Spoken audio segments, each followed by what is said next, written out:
শীত আইছে তো আমরা কি পিঠা খাবো না চিতই পিঠা বানাইছিলাম দেখো কত সুন্দর আইছে একদম তুলতুলে নরম। তো চলো ভিডিওটা শুরু করি। আসসালামু আলাইকুম প্রিয় ভাই বোনেরা, কেমন আছো সবাই? আশা করছি ভালো আছো, আল্লাহ রহমতে আমিও ভালো আছি আলহামদুলিল্লাহ। এখানেও দেখতেই পারছো আমি চাউলের গুঁড়া লইছি স্বাদ মতো, মানে অল্প নিমখ দিয়ে দিছি, দিয়া হেরিয়া কুসুম গরম পানি আছে না, হালকা গরম পানি যে এগুলো দিয়া মানে পানিটা দিয়ে সুন্দর করে এই যে গুল্লা লইছি। তো গুলাটা দেখতেই পারছো কীরকম হয়েছে। তারপরে আমি একটা কড়াইও দিছিলাম। তো কড়াইয়ে দেওয়ার পরে কি হয়েছে আমি পরে তোমাদেরকে দেখাবো। এই যে দেখো আমি পরে জাস্ট লই লইছি, মানে এই যে চিতই পিঠা বানা যে এগুলারে কি কও। তো এই চিতই পিঠার ইয়াটা লই লইছি, লইয়া হেরে বানাইতেছি। এই যে দেখো আমি কড়াইয়ে যে দিছিলাম কীরকম হয়েছে। হয়েছে চিতই পিঠা হয়েছে, কিন্তু এরকম না যে হয়েছে না। তো এই যে আমি এগুলা লই লইছি, এটার মধ্যে এখন আমি চিতই পিঠাগুলি বানাই লইতেছি। তো আমি প্রথমবার বানাইছি এগুলার মধ্যে চিতই পিঠা, না হলে আমি সিধা সাদা তাওয়া যে এগুলোর মধ্যে চিতই পিঠা বানাই। তো সুন্দর এই যে তুলতুলো হয়ে ফুলছে, দাও পাইটা পাইটা যাইতেছে, কত সুন্দর ছিদ্র মানে ছিদ্র ছিদ্র হয়েছে। তো আমি একটা একটা করে বানাই লইতেছি এই সাইডে। তারপরে আমি অন্য গ্যাসের মধ্যে আবারই দুধটা দেওয়া দিলাম, যেহেতু দুধ যত জাল হইব ততই মজা হইব। আমি দুধ লইছিলাম এখানে 2 লিটার।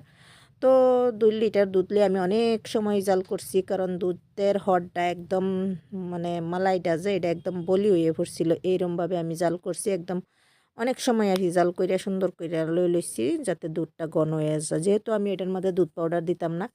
তো এই যে আমার পিঠাগুলি সুন্দর করে একটা একটা করে ওয়ে ভরতেছে, হেন্দা আমি এটাও বানাইতেছি, হেন্দা আমি আবার আমি দুধও জাল করতেছি। তো দুধটা দেখতেই পারছো হর কি পরিমাণে মুড়া হয়েছে, খুব সুন্দর লাগছিল ওইভাবে খাইয়া বানায় বানায় খাইয়া দেখো যে আমি যেইভাবে বানাইতেছি। তো এই যে দুধের মধ্যে দেয়া দিলাম আমি চিনি স্বাদ মতো, তারপরে এই যে নারিকেল লইলাম। তো আমি যেইভাবে দেখাইতেছি সেইভাবে যদি বানাও খুবই খুবই ভালো হইবা, কারণ আমার ঘরের মানুষের তো খাইয়া খুব ভালো হয়েছে। তো আমি নারিকেলটা দেয়া দিছি, 1 বাটি নারিকেল লইছিলাম। স্বাদ মতো চিনি দিছি, যেহেতু চিনিটা সবারই মানে ইচ্ছা মতে দিতে পারে, যার যে ইচ্ছা আর কি।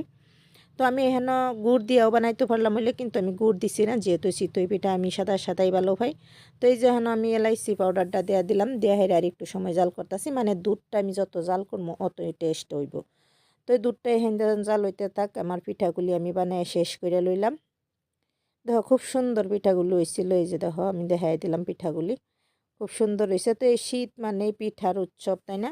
শীত মানেই পিঠা পুলি সব কিছুই ভালো লাগে খায়া। তো আমি চিতই পিঠা বানাইছিলাম, যেহেতু সময়ের অভাব, আমরা পেজও কাজ করলে অনেক সময় লাগে, আমার কাজের কোনো মানুষ নেই, আমি একা একাই সব করি। এই যে দেখো আমি কড়াইয়ে যে বানাইছিলাম, তো এইরকম হয়েছিল, চিন্তা করছো?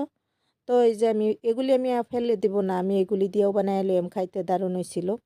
তো এই যে সুন্দর করে দুধটা আমার জাল হয়ে পড়ছে, ওখানে আমি পিঠাগুলি দিয়া দিতেছি, একটা একটা করে পিঠা দিয়া দিতেছি।